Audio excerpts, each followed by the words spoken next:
Oke, selamat pagi, selamat siang, selamat sore, dan selamat malam bagi teman-teman yang sedang menonton video ini. Pada kesempatan kali ini, kami akan menjelaskan transportasi vertikal. Sebelumnya, mohon izinkan kami dari kelompok 7 untuk memperkenalkan diri. Nama saya Milenia Rifa dan teman saya Puturai Arisudana. First thing first, kita akan membahas building mindset of meteorology. Nah, di pertemuan sebelumnya, kita selalu membahas fenomena-fenomena yang terjadi. Kali ini, kita akan mengaitkan dunia meteorologi dengan dunia lain. Wah, kira-kira dunia lainnya apa ya? Nah, kira-kira apa ya manfaat dunia meteorologi dalam dunia medis? Let's check this out. Wah, jadi ada video nih, teman-teman nonton dulu ya. Nanti kami jelasin.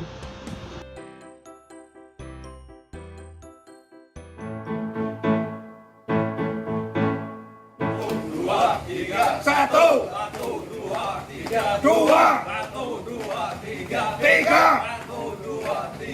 empat.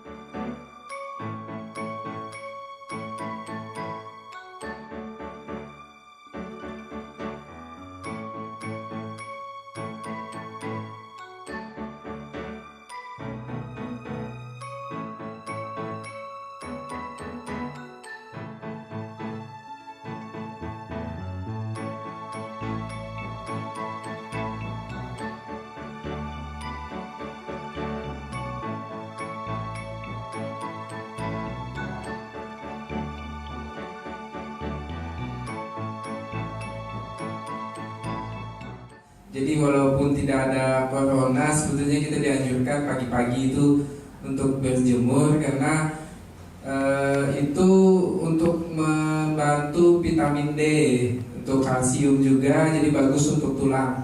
Jadi sinar ultraviolet itu membantu memecah vitamin D di dalam tubuh, jadi itu bagus untuk tulang.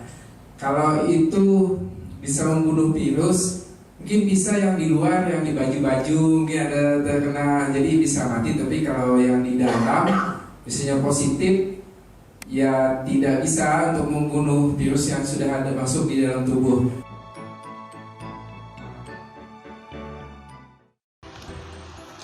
Nah, di pertemuan kali ini, kita akan membahas apa sih sinar ultraviolet yang sering diperbincangkan masyarakat banyak.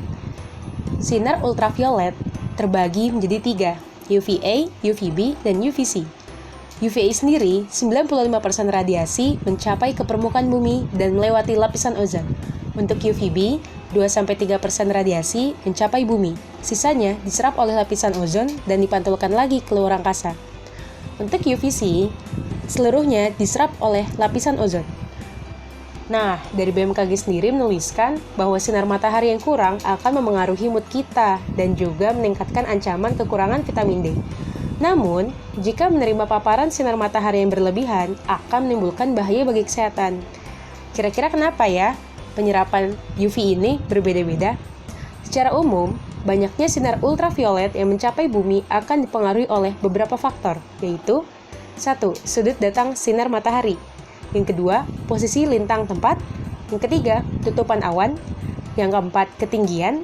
Yang kelima, lapisan ozon. Dan yang terakhir, pemantulan pada permukaan bumi. Nah, kira-kira kapan sih waktu terbaik untuk berjemur? Waktu terbaik untuk berjemur adalah jam 9 sampai jam 11. Durasi berjemur 5 sampai 15 menit. Bagian tubuh yang terkena paparan, tangan, lengan, wajah, punggung, dan kaki. Memang tidak mematikan virus yang ada di dalam tubuh, tetapi berjemur sangat baik untuk memperkuat imun dan membentuk vitamin D. Di masa pandemi COVID-19 dan seterusnya, mari kita biasakan menjaga kebersihan dimulai dari hal yang kecil, yaitu mencuci tangan. Nah, selanjutnya kita akan membahas materi hari ini. Transportasi vertikal. Mengapa kita harus belajar transportasi vertikal? Karena sangat penting untuk memahami interaksi atmosfer dan laut, merumuskan dan mengevaluasi NWP, serta model iklim, mempartisi energi global dan siklus air menjadi komponen-komponen kelautan dan atmosfer, serta kimia atmosfer. Materi yang akan kita bahas pada pertemuan kali ini adalah struktur vertikal, mekanisme gerak vertikal, antar muka permukaan dan atmosfer.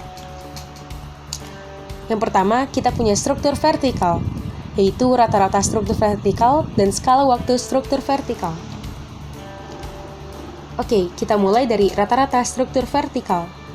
Apa yang naik harus turun, dengan tepat menggambarkan troposfer, yang merupakan lapisan dalam di mana gerakan ke atas dibatasi oleh tropopause dan stratosfer yang stabil. Lapisan-lapisan dasar ini mencirikan rata-rata lapisan batas atmosfer atau ABL, atmosfer bebas, dan tropopause. Tropopause memiliki rata-rata global tertinggi di daerah tropis yang berada di antara 15-18 km di atas permukaan tanah. ABL juga dikenal sebagai lapisan batas planet atau PBL, lapisan terendah dari troposfer. ABL bersentuhan dengan permukaan dan mengalami efek gesekan. Panas, kelembapan, momentum, aerosol, dan gas dipertukarkan antara atmosfer bebas dan permukaan melalui ABL. Atmosfer bebas tidak terpengaruh oleh gesekan permukaan. Ini menempati sebagian besar troposfer tropis dan ditandai oleh penurunan sebagian besar skala besar. Nah, selanjutnya kita akan melihat variasi dari struktur vertikal ini. Di Karibia, dipengaruhi oleh massa udara tropis maritim, seperti yang biasa terjadi di cekungan tropis lainnya. Di Pasifik Barat, umumnya lebih hangat dan lembab daripada cekungan tropis lainnya, tetapi juga dipengaruhi oleh massa udara lintang tengah yang kering. Nah, dari dua contoh itu, kita bisa lihat bahwa struktur vertikal bervariasi di wilayah atau waktu tertentu, atau dengan adanya konveksi, fluks panas, kelembapan, dan momentum, dapat sangat berbeda dari lingkungan rata-rata dan cuaca yang cerah. Selanjutnya, kita akan membahas skala waktu struktur vertikal. Seperti teman-teman bisa lihat di gambar sebelah kiri, pengangkutan udara melalui inversi yang kuat di atas tropopause membutuhkan 5-10 tahun dan sekitar 1-2 tahun untuk transportasi ke bawah. Interaksi antara permukaan dan troposfer atas terjadi melalui rangkaian skala seperti sirkulasi Walker dan osilasi interanualnya, MGO pada skala waktu intraseasonal, melalui badai petir pada skala waktu diurnal. Pemeran utama dalam pergerakan transfer energi dari permukaan adalah udara. Yang kedua, kita akan membahas mekanisme gerak vertikal, yaitu turbulensi. Apa sih turbulensi itu? Turbulensi adalah mekanisme utama untuk gerakan vertikal di lapisan batas di mana aliran secara langsung dipengaruhi oleh pemanasan dan gesekan permukaan yang terjadi di troposfer bebas. Lalu, bagaimana sih cara terbentuk turbulensi ini? Yang pertama ada konvektif, dihasilkan oleh gaya apung terbentuk ketika paket udara dipanaskan oleh permukaan yang dipercepat ke atas atau bidang bergerak ke bawah karena pendinginan radiasi, misalnya di bagian atas lapisan batas atmosfer. Yang kedua adalah mekanis, dihasilkan oleh geser angin vertikal. Nah, selanjutnya, kita ada video lagi nih, teman-teman bisa nonton. Yuk, disimak.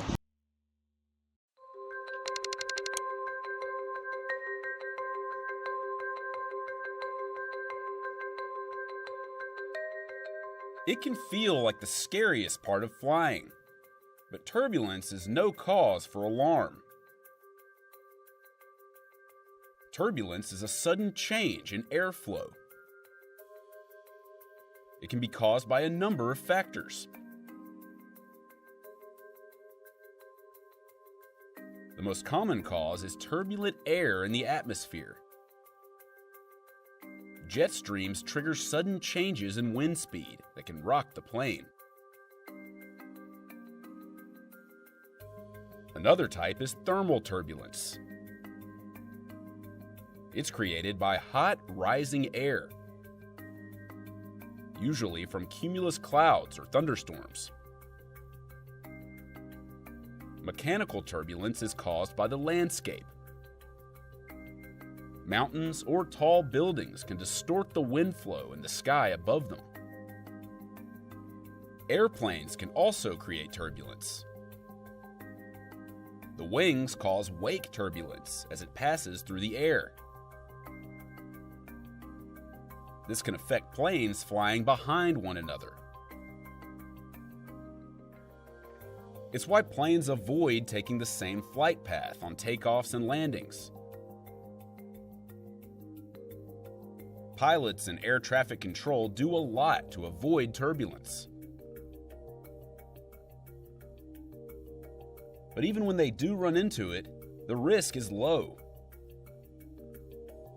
Modern aircraft are built to withstand even severe turbulence. They can quickly rise and fall up to 100 feet.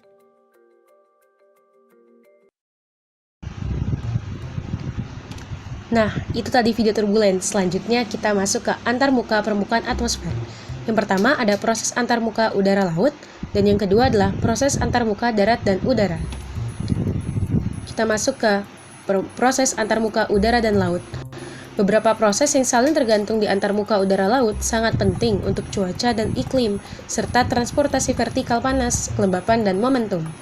Penguapan, pendinginan, dan salinisasi berkontribusi pada transportasi dari laut ke atmosfer. Sementara curah hujan menyegarkan permukaan laut dan angin permukaan menghasilkan gelombang. Nah, selanjutnya kita akan membahas proses antarmuka darat dan udara. Gas jejak dan aerosol sangat penting untuk kualitas udara, pemanasan, dan hamburan radiasi, serta mikrofisika awan yang diangkut melintasi antarmuka permukaan atmosfer. Gambar ini merupakan rangkuman dari jejak gas penting dan proses aerosol di atas tanah, termasuk emisi biogenik dari permukaan ke troposfer, pembentukan dan pertumbuhan aerosol di atmosfer, dan kembalinya mereka ke permukaan melalui presipitasi dan pengendapan basah. Selanjutnya kita ada video lagi nih buat kenalan sama aerosol. Yuk, kenalan yuk! This is an aerosol particle. In real life, you could barely see it. It's just a little speck suspended in the atmosphere anywhere from a few days to several years. It could be dust from a desert, or salt from ocean spray. It could have been blasted out of a volcano, or created during a forest fire. It might have flown out of a factory smokestack, or a truck's tailpipe. Depending on what it is and where it is, an aerosol particle can do some impressive things, like cool the planet by reflecting sunlight back into space, or by collecting water vapor to build a cloud. On the other hand, some aerosol particles trap sunlight and heat the air, thus preventing clouds from forming. Other aerosols can host chemical reactions that damage the ozone layer. And down on Earth, they can even cause health problems such as lung and heart disease. That layer of hazy air pollution above big cities? Yup, it contains aerosol particles. Aerosols, they're tiny, they're powerful. NASA studies them with satellites and instruments on the International Space Station, and with specialized aircraft and ground-based devices. Because when it comes to understanding our environment, our climate and how it's all changing, little particles make a big difference.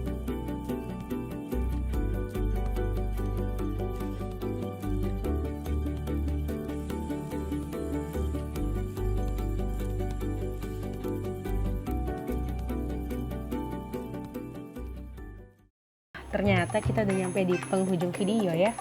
Sekian untuk presentasi hari ini. Terima kasih untuk teman-teman yang sudah mengikuti. Semoga bisa bermanfaat bagi kita semua. Terima kasih sudah belajar bersama kami hari ini.